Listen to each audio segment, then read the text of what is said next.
Na pia Mheshimiwa Naibu wa Rais, wakati wewe ulikuwa Minister of Interior, now you are the Deputy President, you carried yourself with utmost respect for this country and the people of Kenya.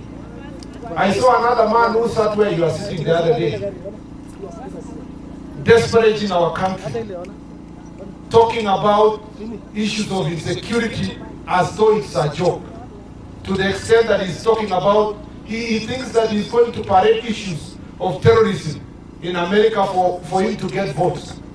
Your Excellency, we want to say without fear of contradiction, because he has said he has information and he knows, and he has an agent who is sitting in meetings with Alshabaab. As soon as he lands in Kenya, he must record a statement to tell us exactly which meetings he's doing with terrorists.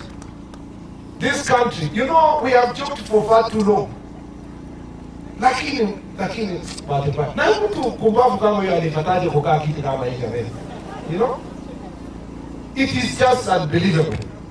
And so we are saying that we must carry ourselves with the responsibility that deserves if you are holding a public office. Sasa kwanza mtu anaongea namna hiyo atakuwa rais ya mji yote.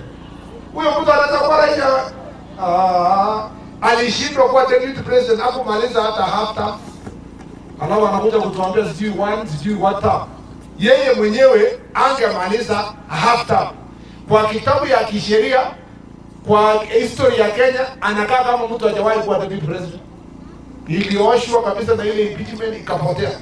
Alafu anakuja kutupatia lecture hapa. Hapana.